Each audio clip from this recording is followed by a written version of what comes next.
This short clip is about the Māori people in New Zealand and the relationship they have with the whales. It's beautiful, so insightful, and it's worth taking a look.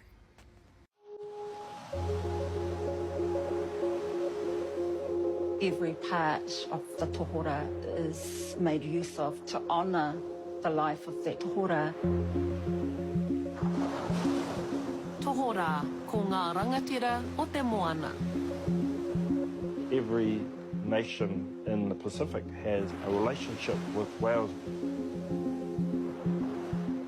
From their final resting place on our shores, they're given life again through these taonga, a mihi to the unbreakable connection Māori have with the moana.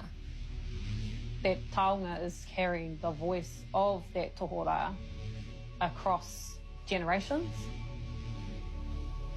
We had a beautiful blue whale come in 2021 in our tribal area here in Taranaki iwi. This whale was a tipuna kuia. So Te Karu o Kōteoteo was a baleen whale rather than a toothed whale. The process of revitalising that practice of working with the baleen and the sinew has been based on knowing that our tupuna made use of every part of the tohora. Those practices have been lost for generations. Sinew is the fibrous tissue connecting the muscle and bone. This is what it looks like after it's been dried and processed. It's organic material. It still goes through a process of change and components of it breaking down. So it's getting the material to a point where it's stable so that it can be worked. You didn't know how to do that at the start? No. It was a real process of experimentation and trialling, really. Muopoko carver Sean Montgomery Newts worked closely with ngāhina to learn the ropes.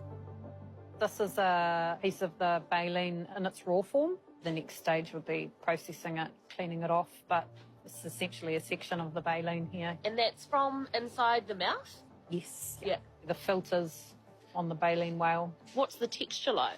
Well, it's keratin, so similar to your fingernail, but a lot thicker. You know, you can sort of see there are multiple sort of plates stacked together. These will be separated off, cleaned off and processed.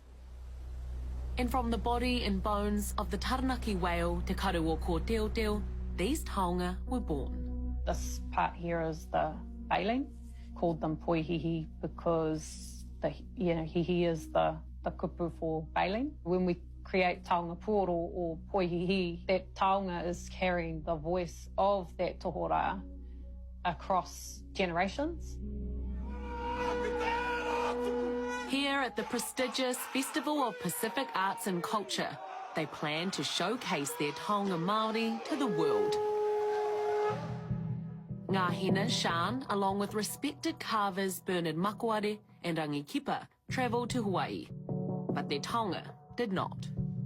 We had the situation where only a matter of days before travelling, we got the letter, US Customs permits declined. Doc was gutted that we couldn't help the artists in this particular case to be able to travel with their taonga. This is where the rubber hits the road.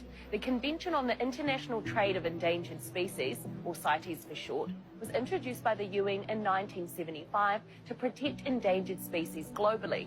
Almost all marine mammals, including whales, are protected under this convention. So taking taonga made out of whale material in or out of the country is near impossible. However, if US Customs was prepared to allow the taonga in, Doc would have issued a permit to let it out. Why were those permits declined? The US law does not allow any whalebone or whale specimens to be imported. No exceptions? No exceptions. Unless the whale material is from before the law came into effect. Without an import permit, there was nothing that we could do. And so we had to kind of quickly pivot and create something, a bit of an activation. It was Sean's first time at the festival. They had to show photos of the taonga instead. We did literally have red tape stuck to the photos, and of course, people picked up on that immediately. This is a Pacific-wide problem. We know Fiji has suffered from the same sort of problems that we have with tambua or the whale tooth. We know that Hawaii had exactly the same thing with the reineho or leineho palawa.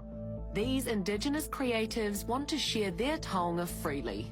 We're constantly going to be told by politics that it's too hard. There's too many things to do, too many barriers. CITES means that that's just too hard, so just don't do it. You know, find an alternative.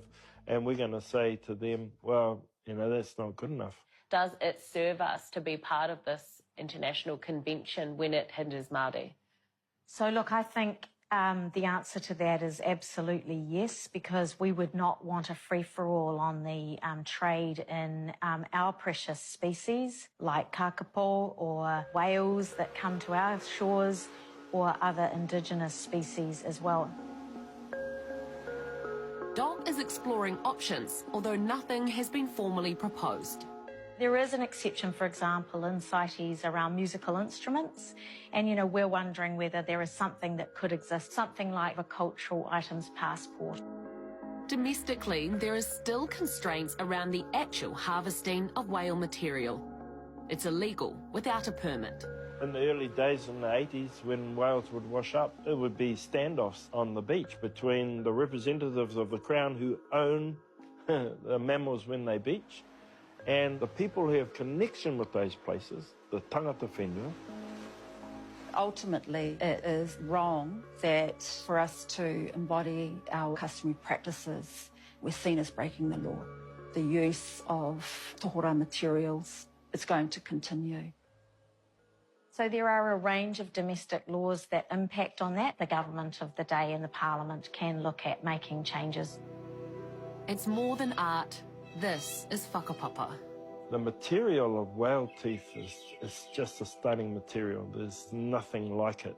It forces you to do something that's greater than what you did before. You know, you talk to any Māori person that wears a taonga, it's not just an accessory. It's something that's emotionally really important to them. And actually what we're trying to do is reflect our own natural heritage and our birthright.